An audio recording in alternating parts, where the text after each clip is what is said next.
বন্ধুরা, শহরের সবচেয়ে শক্তিশালী আইপিএস নারী দিব্যা সিং ইউনিফর্ম পরে সামনে দাঁড়িয়েছিল। আর সামনের চেয়ারে চুপচাপ বসে থাকা মানুষটি ছিল তার স্বামী মাহফুজ।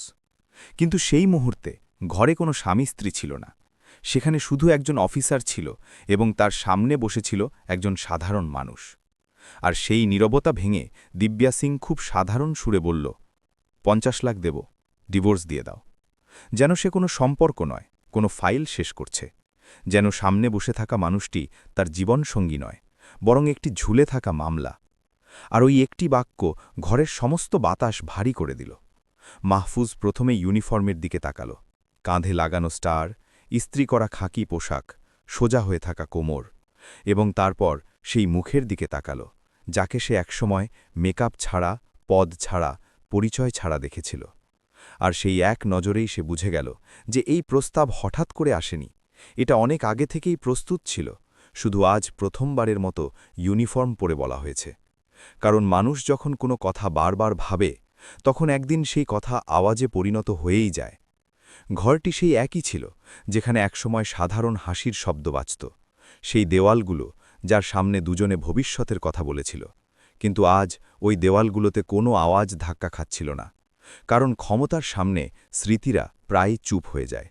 আর মাহফুজ প্রথমবারের মতো অনুভব করল যে এই ঘর আর তার নয়, এটা কোনো সিস্টেমের অংশ হয়ে গেছে, যেখানে আবেগের জন্য কোনো আলাদা নিয়ম নেই। টেবিলে রাখা ডিভোর্সের কাগজ আর মোটা একটি খাম তার চোখের সামনে ছিল। কিন্তু সে টাকার ওজন অনুভব করতে পারছিল না। সে সেই বছরগুলো ওজন অনুভব করছিল যা সে গুনে গুনে দেয়নি। সেই সকালগুলো যখন সে নিজের স্বপ্ন পিছনে ফেলে দিব্যাকে পড়তে পাঠিয়েছিল। সেই রাতগুলো যখন সে বলেছিল, তুমি হবে, আমি আছি।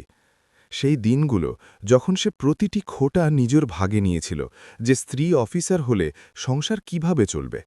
আর আজ সেই সব কিছুর মূল্য একটি অঙ্ক হয়ে তার সামনে রেখে দেওয়া হয়েছে।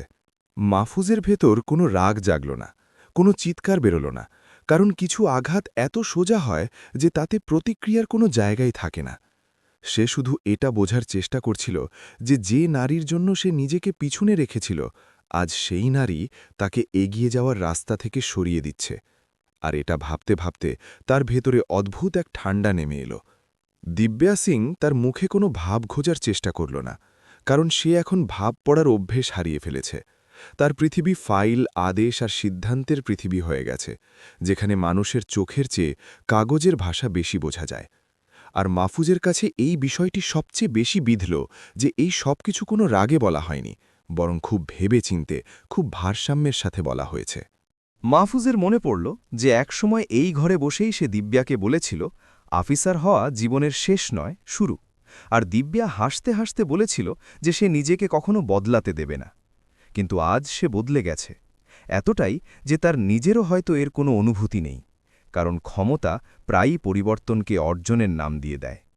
সে কিছু বলল না, এই জন্য নয় যে সে হার মেনে নিয়েছে, বরং এই জন্য যে সে বুঝে গেছে এই কথাবার্তা ডিভোর্সের নয়, এই কথাবার্তা আত্মসম্মানের।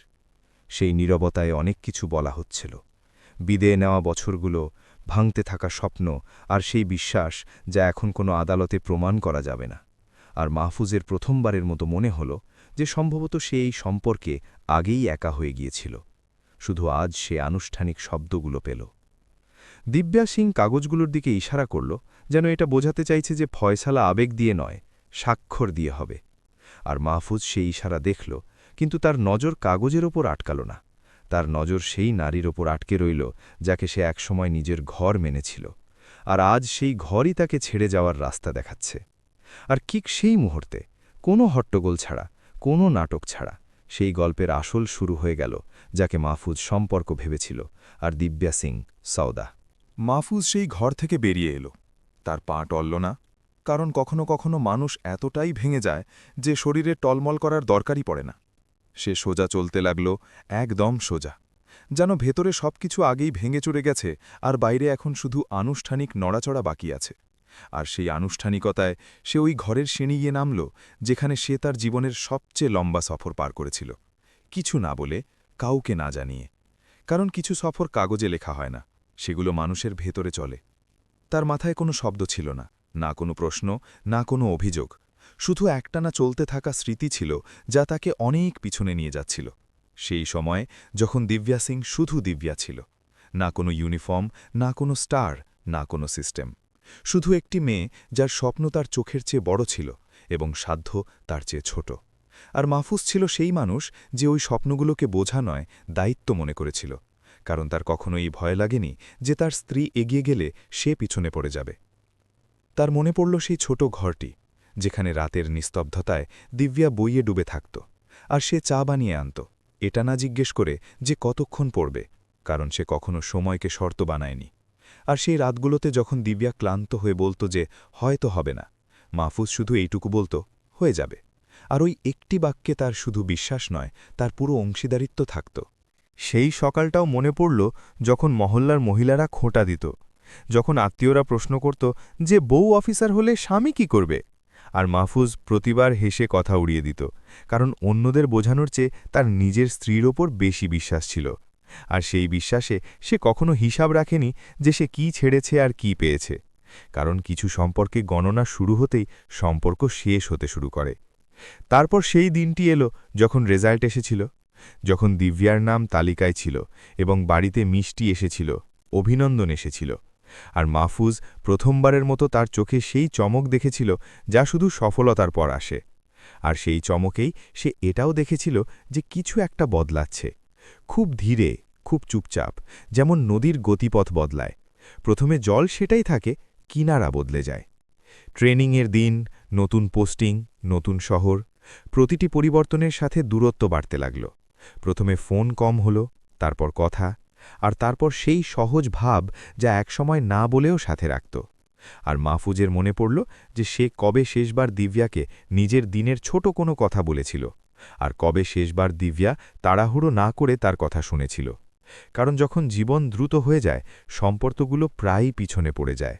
সে কখনো অভিযোগ করেনি, কারণ সে জানত যে এই সফর দিব্যার এবং তার পুরো অধিকার আছে এটা বাঁচার। কিন্তু সে এটাও ভাবেনি যে এই সফরে সে নিজে একদিন বাধা হয়ে দাঁড়াবে, এমন একটা নাম যাকে সরানোর জন্যে টাকার অঙ্ক ঠিক করা যাবে। আর এই কথাটি তাকে সবচেয়ে বেশি বিঁধছিল। টাকার প্রস্তাব নয়, বরং এই অনুভূতি যে তার সঙ্গ এখন কোনো তালিকায় বোঝা হয়ে গেছে। সন্ধে হতে হতে সে নিজের ঘরে বসেছিল, সেই ঘর যেখানে তার জিনিসপত্র এখনও রাখা ছিল, কিন্তু এখন সেগুলোর কোনো মানে বাকি ছিল না। আর সে প্রথমবারের মতো এই প্রশ্ন নিজেকে করল যে সে কি কখনো ভুল করেছে। আর উত্তর সাথে সাথে এলো না, কারণ কিছু প্রশ্নের উত্তর দেওয়ার জন্যে জীবনকে পুনরায় পড়তে হয়। আর মাহফুজ সেই পড়া শুরু করে দিয়েছিল। অন্যদিকে ওই একই বাড়ির অন্য অংশে দিব্যা সিং নিজের ইউনিফর্ম খুলে চেয়ারে টাঙাচ্ছিল, আয়নায় নিজেকে দেখছিল, সেই একই মুখ, সেই একই চোখ, সেই একই আত্মবিশ্বাস। কিন্তু কোথাও খুব ভেতরে একটা হালকা ফাটল ছিল, যাকে সে উপেক্ষা করছিল, কারণ সিস্টেমে থেকে মানুষ প্রায়ই এটা শিখে যায় যে ফাটলগুলোকে নাম না দেওয়া হোক, নইলে সেগুলো প্রশ্ন হয়ে দাঁড়ায়।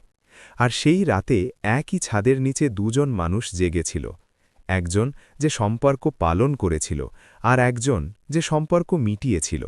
আর দুজনেই এটা জানত না যে এই গল্প এখনও শেষ হয়নি, কারণ যখন কথা আত্মসম্মান পর্যন্ত পৌঁছে যায়, তখন আসল ফয়সালা আদালতে নয়, মানুষের ভেতরে হয়।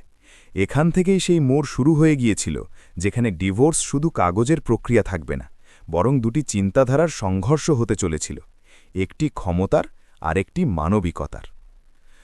পরের দিন সকালে মাহফুজের ঘুম অনেক দেরিতে ভাঙল, অথবা হয়তো ভাঙেইনি, কারণ যেই রাতে মানুষের ভেতরে প্রশ্ন জেগে থাকে, সেখানে ঘুম শুধু শরীর করে, মস্তিষ্ক নয়। আর মাহফুজ সেই আধা জাগা অবস্থায় বিছানায় বসে রইল, সামনের দেওয়ালের দিকে তাকিয়ে, যার ওপর এখনও সেই ঘড়িটি টাঙানো ছিল যা বছরের পর বছর এক জায়গাতেই ছিল। কিন্তু আজ প্রথমবারের মতো তার মনে হল যেন সময় ওটাতে নয়, তার ভেতরে চলছে, ধীরে ধীরে, একটানা এবং না থেমে। সে মোবাইল উঠাল, কোনো মিসড কল নেই, কোনো মেসেজ নেই।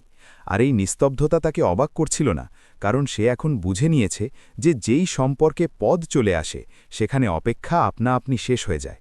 আর মাহফুজের অপেক্ষার অভ্যেস সব সময় ছিল, রেজাল্টের অপেক্ষা, পোস্টিংয়ের অপেক্ষা, ছুটির অপেক্ষা।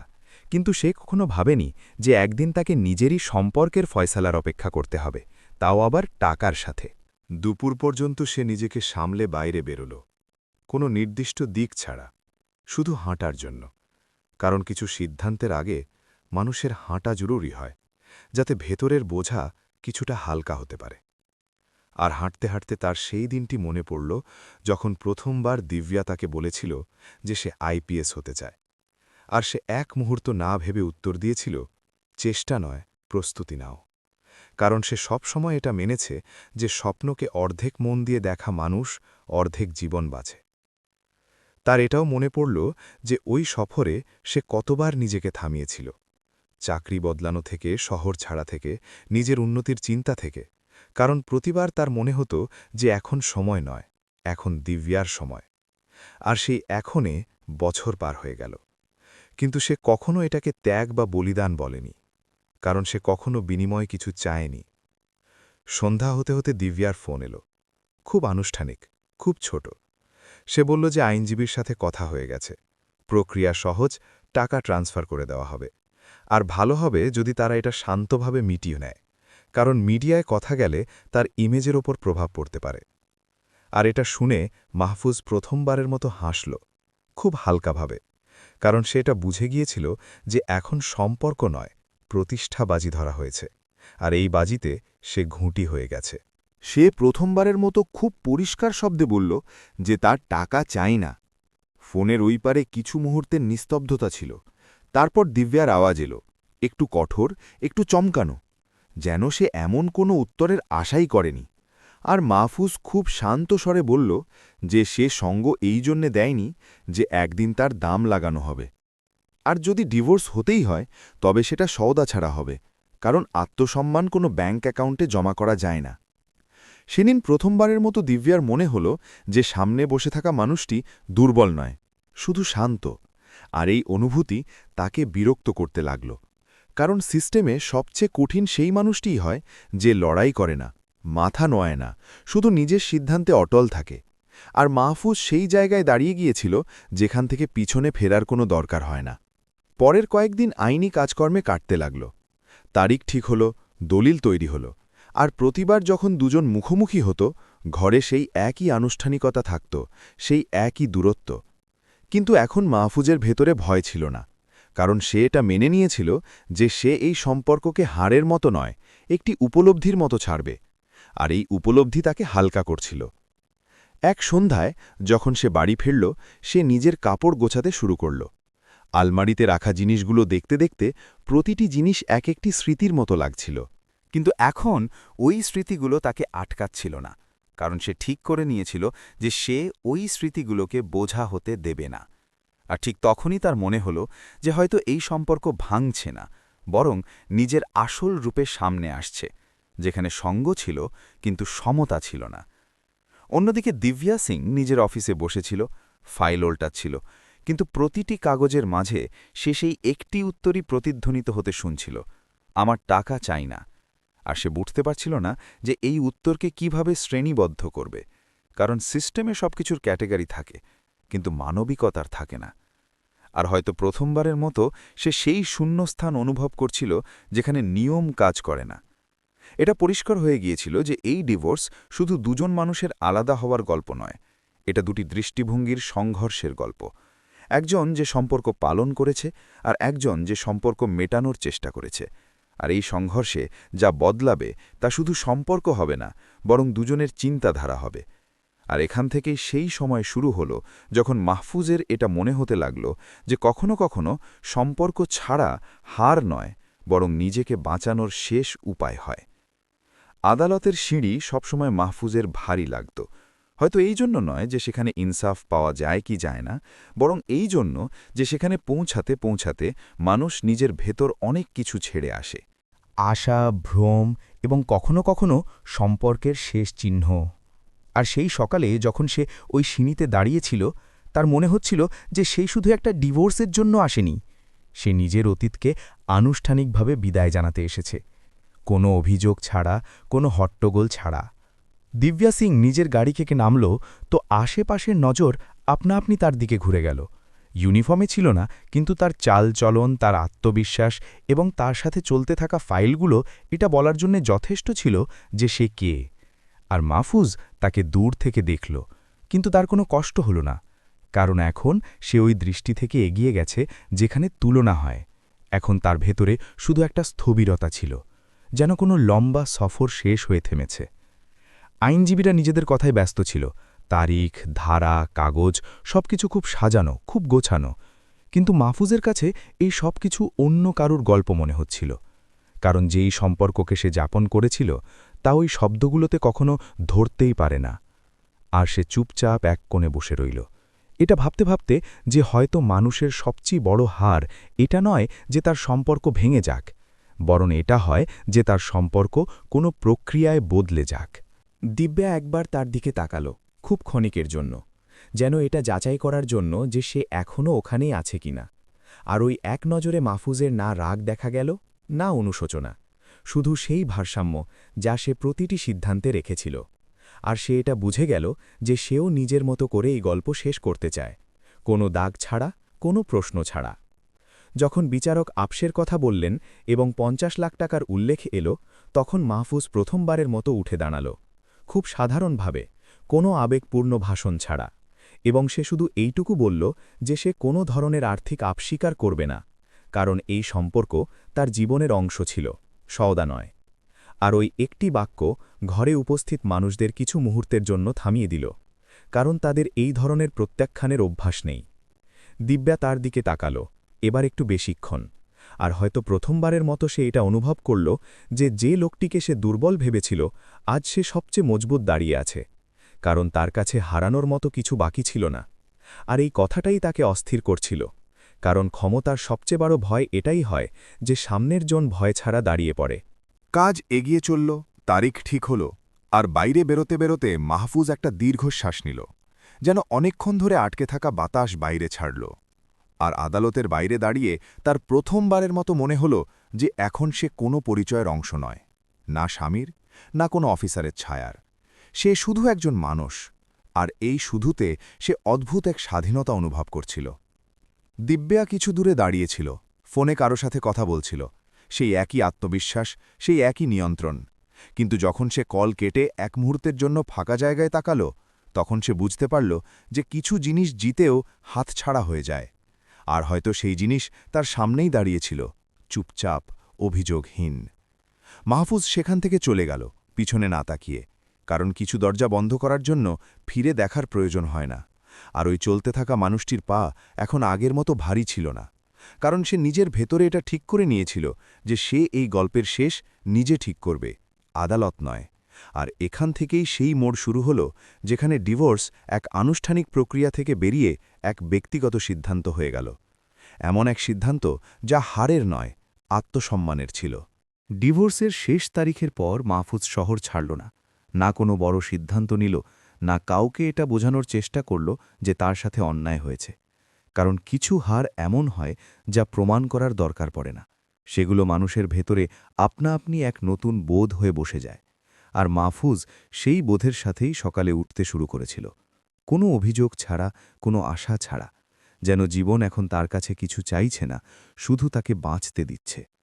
সে একটা ছোট চাকরি নিল, সাধারণ, কম টাকার, কোনো প্রভাব নেই, কোনো পরিচিতি নেই, কিন্তু প্রতি সন্ধ্যায় যখন সে ক্লান্ত হয়ে বাড়ি ফিরত, তখন সে নিজের ভেতরে অদ্ভুত এক শান্তি পেত, কারণ প্রথমবারের মতো তার দিন কারো ছায়ায় কাটছিল না। আর এই শান্তি সে ওই সময়ও পায়নি যখন সে আইপিএস অফিসারের স্বামী বলে পরিচিত ছিল, কারণ তখন তার পরিচয় তার নামে নয়, তার সম্পর্ক দিয়ে হতো।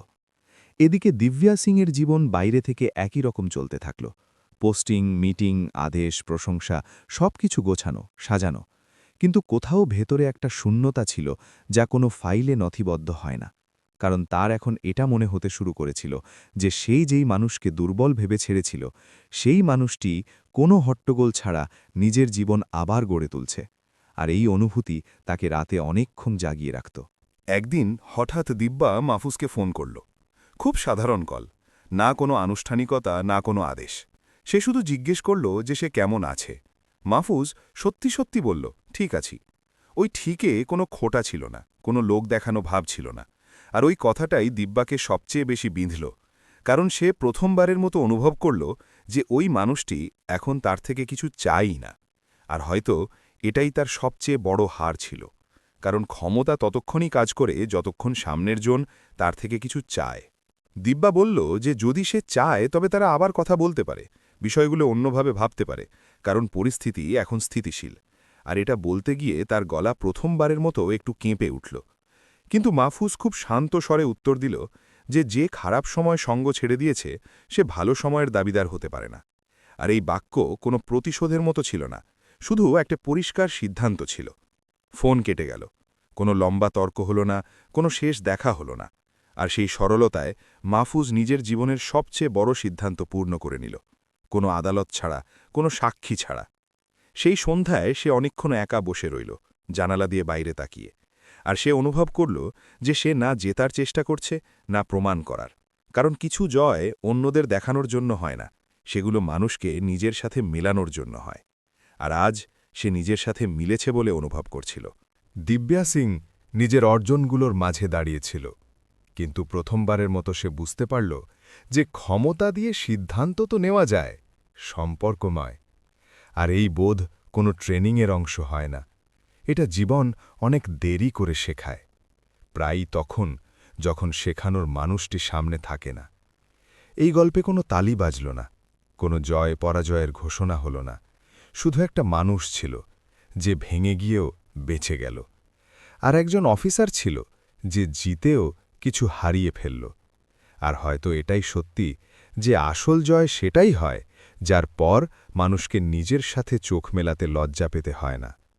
বন্ধুরা, এই গল্প আমাদের শুধু এইটুকুই শেখায় যে পদ, ক্ষমতা আর টাকা সম্পর্কের জায়গা নিতে পারে না, কারণ যে সম্পর্ক পরিস্থিতি বদলাতেই সদায় বদলে যায় তা সঙ্গ বলা যায় না।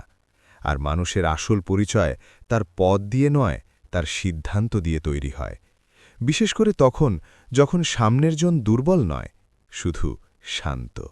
এখন একটু নিজেকে জিজ্ঞেস করুন, যদি আপনার জীবনে কখনো এমন মোড় আসে যেখানে সম্মান আর সুবিধার মধ্যে যে কোনো একটিকে বাঁচতে হয়, তবে আপনি কি বাঁচবেন?